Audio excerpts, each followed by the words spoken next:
Namaskar. I am Madhu Kakar, a student of Masters of Science in Vedas and Vedic Wisdom.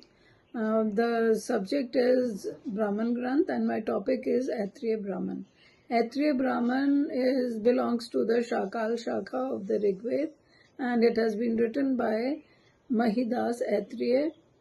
It is important as it helps us understand the later Vedic period's complex religious practices and rituals, like the Som sacrifices and the royal inauguration ceremonies.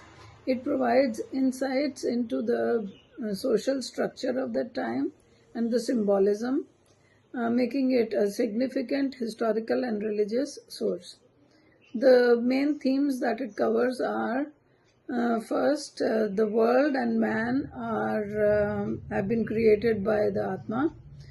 Second is that the consciousness is the essence of the Atma. And the third, the theory of the three births of the Atma. So the first birth is the physical birth.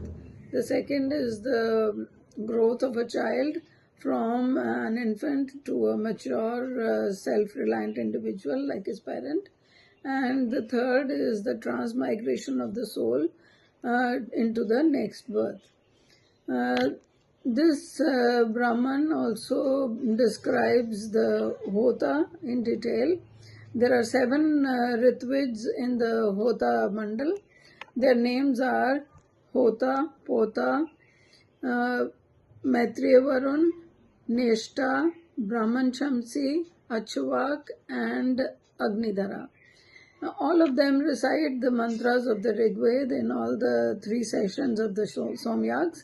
That is the morning session, afternoon session, and the evening session. This Brahman has 40 chapters which have been divided into 8 panchikas of 5 chapters each, and it has a total of 285 kandikas or sections. The first and second panchikas give the detailed descriptions of the duties of the Hota in the Agnishtom Yagya, which is the basic of all the Somyags. And the third and fourth panchika mention all the mantras that have to be recited in all the 3 sessions of the yagna. And they also have a brief description of the versions of Agnishtom. The fifth panchika tells us about the Somyags called Agnihotra and the Dwadasha, which lasts for 12 days.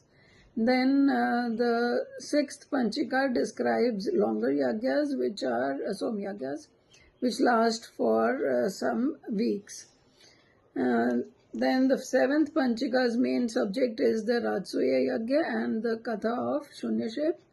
The 8th Panchika also describes Rajasuya Yagya, and then it also describes the Andriya Abhishek and the Abhishek of the Chakravarti Samrats. It also shows us how important the priest was for the religion as well as in politics. And then it describes the prevalent systems of governance in those days. Importance of Aitriya Brahman. Aitriya Brahman is very important from the religious, political, cultural and historical point of view.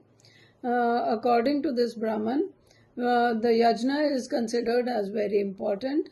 Yajna is the form of Brahma, yajna is Vishnu, and yajna is the worship of Brahman. Then the importance of Vishnu among the deities. Vishnu has been considered as at a very high position.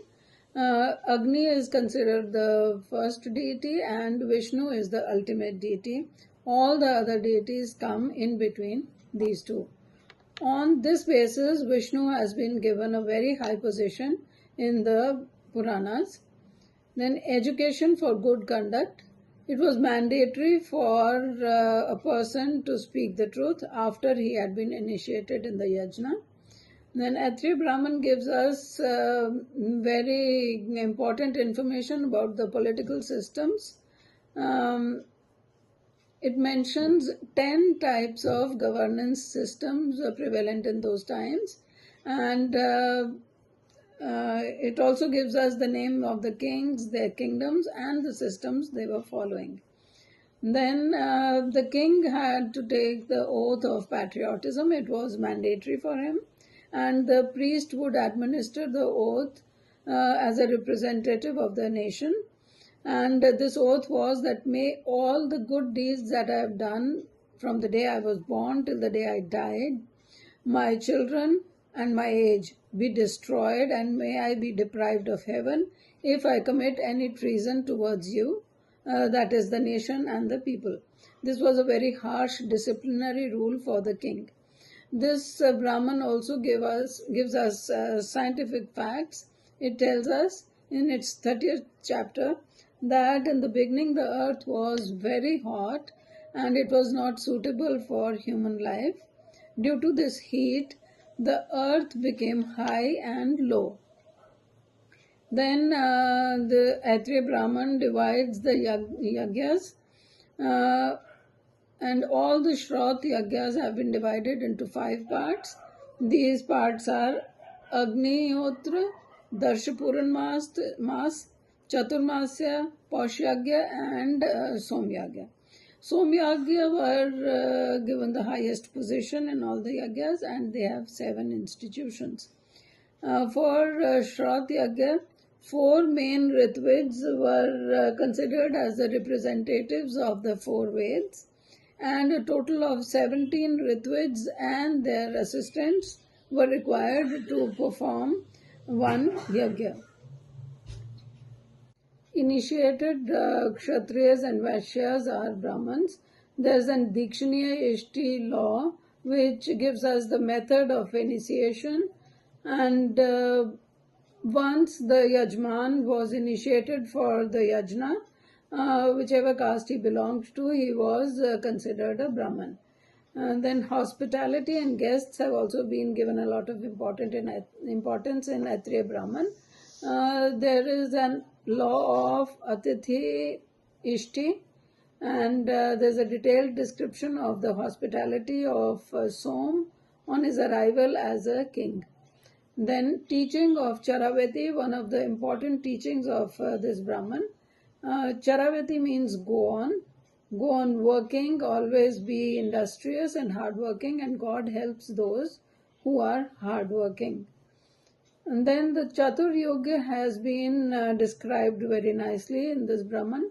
It says that a person who is lazy and is asleep, he is in the Iron Age or the Kali Yuga. The one who is in limbo is in Copper Age or Dwapar Yuga. The one who is resolute, who stands up, and he is in Treta Yuga, or the one who walks with determination is actually in Satyug. So there are some geographical references also in Atriya Brahman. It tells us about some places with their governance systems, and talks about their kings also. Then Atriya Brahman tells us about some ancient Chakravarti Maharajas who had Indriya Mahabhishek, and they had attained the position of Chakravarti Maharaja by performing Ashwamedh Yagna. The names of the kings, their dynasty, and the priests who performed the Indriya Mahabhishek has also been given.